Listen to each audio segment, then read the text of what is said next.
quoi est-ce que je ressemblerai dans 20 ans? C'est une question qu'on s'est tous déjà posée en regardant nos parents ou un collègue de travail plus âgé, et il se trouve qu'aujourd'hui, on a la réponse. Je vous présente Emma. Elle a la quarantaine, un travail, des amis, une famille. En fait, tout va bien pour elle à un détail près. Emma est extrêmement sédentaire. Elle est assise devant un ordinateur toute la journée, marche peu, ne passe pas assez de temps dehors, et ça commence à se voir. Là où ça devient inquiétant, c'est qu'Emma n'est pas un personnage fantaisiste, elle est notre avenir. L'entreprise qu'il a imaginée a consulté un panel d'experts pour comprendre quelles pourraient être les conséquences à long terme de notre mode de vie actuel, et voilà le résultat.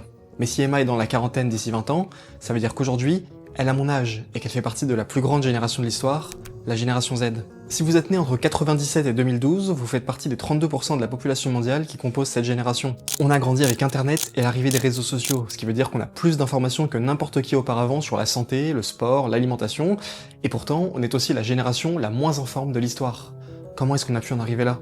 Comment est-ce qu'on peut tirer les meilleures cartes et quand même perdre la partie? Avant de chercher le pourquoi, il faut déjà regarder la vérité en face. Depuis 1990, le taux d'obésité chez les jeunes du monde entier a été multiplié par 4. Ce serait facile de mettre ça sur le dos des Américains, mais malheureusement, on fait pas beaucoup mieux.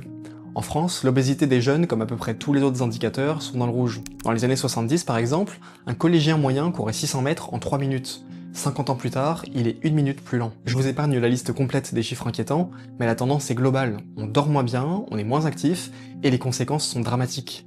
Certaines pathologies, autrefois presque exclusivement diagnostiquées chez des personnes plus âgées, se répandent aujourd'hui dans notre génération, comme le cancer colorectal ou le diabète de type 2. Je vous rappelle qu'on parle là d'une génération qui a entre 13 et 28 ans.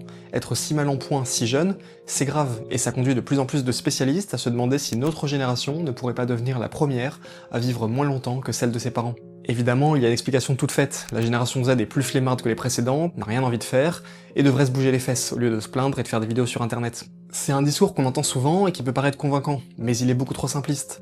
En fait, quand on cherche les causes de ce phénomène, on réalise que le manque de volonté, s'il est une explication, est sans doute la moins importante de toutes. On estime que moins de 20% de la génération Z a une activité physique quotidienne, contre 57% de la génération de nos grands-parents lorsqu'ils avaient notre âge. Et attention, je parle bien d'activité physique, pas de sport, et c'est une nuance très importante. Marcher pour aller au travail, soulever des charges lourdes, aller à un rendez-vous à pied, c'est pas du sport, mais c'est de l'activité physique. Et elle a presque entièrement disparu de nos vies. Les générations précédentes n'étaient pas plus actives parce qu'elles étaient plus au fait de l'importance d'être en mouvement. C'est simplement que l'environnement dans lequel elles ont grandi ne leur laissait pas tellement le choix. La génération Z, elle, a grandi avec énormément de confort, et de manière générale, c'est plutôt une bonne nouvelle, je suis le premier à en profiter.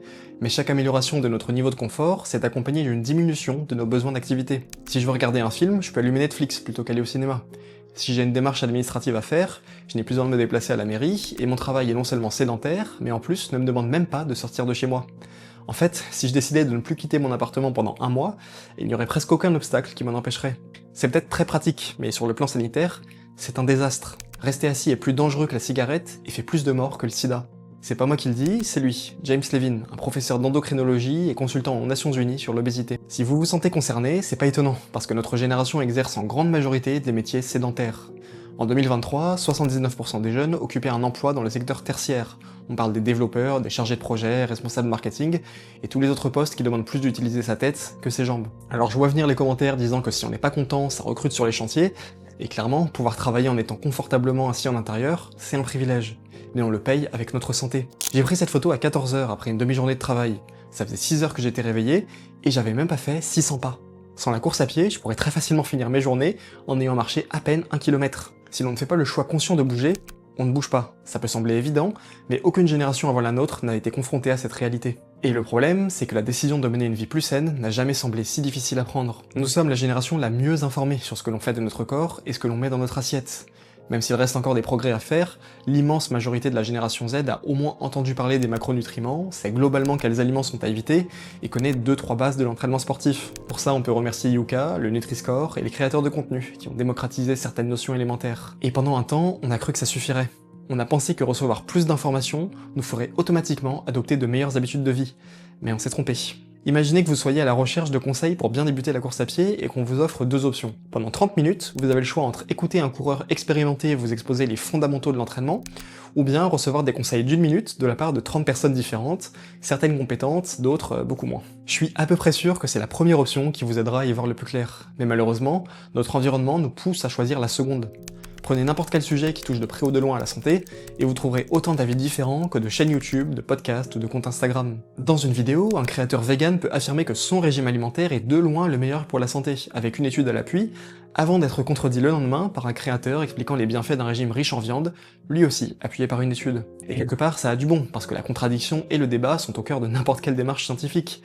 Mais malheureusement, une bonne partie des personnes qui prennent la parole en ligne n'ont ni les compétences, ni l'envie particulière de faire ce travail. Pour beaucoup, la contradiction n'est pas un moyen de faire avancer le débat, mais juste une technique pour se faire remarquer, quitte à créer plus de confusion. La conséquence de tout ça, c'est que même des sujets assez simples sont devenus artificiellement complexes, avec des dizaines de théories et de contre-théories et de nouvelles méthodes, et de pseudo-experts convaincus d'avoir raison seuls contre tous. Tout ça serait déjà assez pénible si l'on parlait d'un sujet quelconque, mais ça devient vraiment problématique lorsqu'il est question de votre santé. Surintellectualiser votre rapport à l'alimentation ou à votre corps, c'est pas anodin. C'est ce qui peut conduire à des troubles du comportement alimentaire, ou à ce qu'on appelle la dysmorphophobie, une vision obsessive et déformée de votre apparence. Aux États-Unis, le nombre d'hospitalisations liées à des troubles du comportement alimentaire a augmenté de 72% depuis le début du siècle. On parle beaucoup de l'obésité, et à juste titre, mais c'est malheureusement pas le seul danger qui plane sur notre génération. Et la surabondance de micro-informations nous a pas aidés.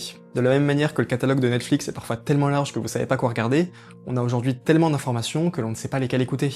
Alors le risque, c'est de ne plus en écouter aucune. Je me trompe peut-être, mais j'ai vraiment l'impression qu'une partie de ma génération a laissé tomber les questions de sport et d'alimentation, non pas par manque d'intérêt, mais parce qu'elle les trouve trop complexes. Parce que paradoxalement, on vit à une époque où il n'a jamais été aussi facile de prendre soin de sa santé, et où il n'a jamais été aussi difficile de savoir quoi choisir pour y arriver. Alors au risque de mal faire, on préfère parfois ne rien faire.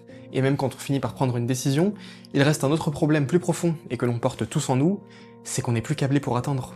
La génération Z est née dans un monde qui évolue bien plus vite que celui des générations précédentes.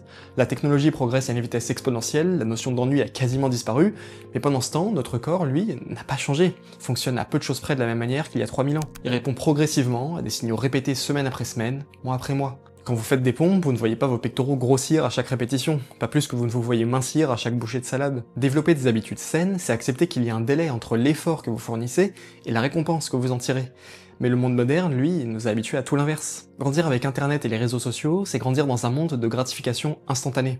Et ça a énormément d'avantages. Écoutez la musique que vous voulez sans attendre qu'elle passe à la radio, regarder l'émission de votre choix sans dépendre de la programmation d'une chaîne de télé, tout ça, c'est génial, et j'aurais du mal à m'en passer. Mais toutes ces avancées ont façonné un environnement qui ne nous apprend pas à attendre. Et en baignant dedans à un âge où notre cerveau est encore en formation, on ancre des habitudes durables. Chercher les récompenses immédiates, éviter l'effort, fuir la patience. On est tous à peu près conscients de ce qu'on devrait faire pour être en meilleure santé, mais notre cerveau joue contre nous. Et malheureusement, c'est comme ça qu'on arrive à être à la fois la génération qui manifeste le plus d'intérêt pour ces enjeux, et celle qui passe le moins de temps en cuisine, parce que c'est trop long, qui boit le plus de soda, parce que notre cerveau adore le sucre, et qui mange le plus d'aliments ultra transformés, parce que c'est plus simple.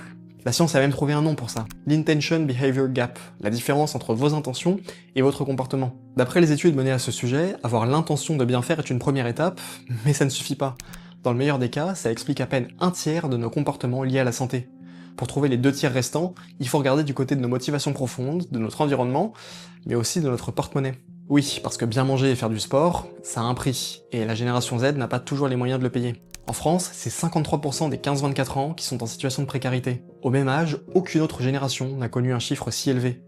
Et à niveau d'études égales, la génération Z a un taux de chômage 2 fois supérieur à celui des 30-49 ans. Ça fait maintenant des années que la recherche s'intéresse à l'impact de la précarité économique sur la santé, et les résultats sont très clairs.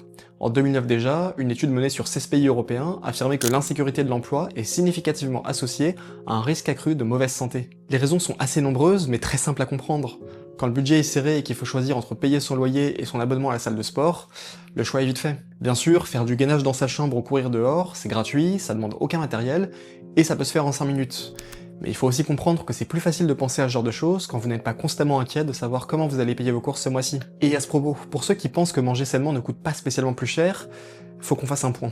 On peut tous regarder les chiffres et voir qu'une courgette, une carotte ou n'importe quel autre légume, c'est moins cher au kilo qu'une pizza. Ok. Mais je vous laisse vous nourrir pendant une semaine uniquement avec des légumes, et vous me direz si vous êtes rassasié. Le vrai sujet, c'est pas le prix au kilo d'un aliment, c'est son prix pour 100 calories. Et quand on regarde comme ça, la vérité saute aux yeux. Un paquet de gâteaux, c'est autour de 12 centimes pour 100 calories. Une collation plus saine, comme des amandes par exemple, c'est 41 centimes pour 100 calories. Alors on peut discuter de satiété à long terme, de pic glycémique, etc. Mais sur le moment, une pasta box à 2 € vous donne au moins la sensation de ne plus avoir faim. Même si sur le plan nutritionnel, c'est pas très intéressant. Et maintenant, on la comprend un peu mieux, Emma. On comprend comment est-ce qu'elle a pu en arriver là, et pourquoi c'est pas qu'une question de flemme, de volonté. Pour elle, c'est peut-être trop tard, mais pour vous, tout est encore jouable. On changera pas du jour au lendemain la manière dont le monde fonctionne. Même si j'ai l'impression que ces sujets reviennent de plus en plus souvent sur le devant de la table, qu'il faudra encore des décennies pour réparer tout ce que l'on a cassé. Et j'ai bon espoir que les générations qui nous suivent en profiteront, mais en attendant, nous, qu'est-ce qu'on fait? Eh ben on fait ce qu'on peut, et c'est déjà beaucoup. Marcher quelques centaines de pas de plus chaque jour, utiliser un peu moins souvent les services de livraison, se déplacer à vélo quand c'est possible, ces petits efforts n'ont l'air de rien, mais ils font une énorme différence. Ce sera pas facile. Comme pour chaque nouvelle habitude, la motivation des premiers jours finira par s'estomper, et vous aurez toujours une bonne raison d'abandonner, parce que c'est moins confortable, parce qu'il pleut, parce que vous n'avez pas le temps, pas l'envie, et que de toute façon, vous n'avez pas l'impression que ça change quoi que ce soit. Mais si vous persévérez, que vous acceptez d'échanger un peu du plaisir d'aujourd'hui contre la satisfaction de demain, et que vous laissez le temps faire son travail, alors un jour, sans doute, vous pourrez regarder en arrière et pleinement apprécier le cadeau que vous vous êtes offert. Bon courage.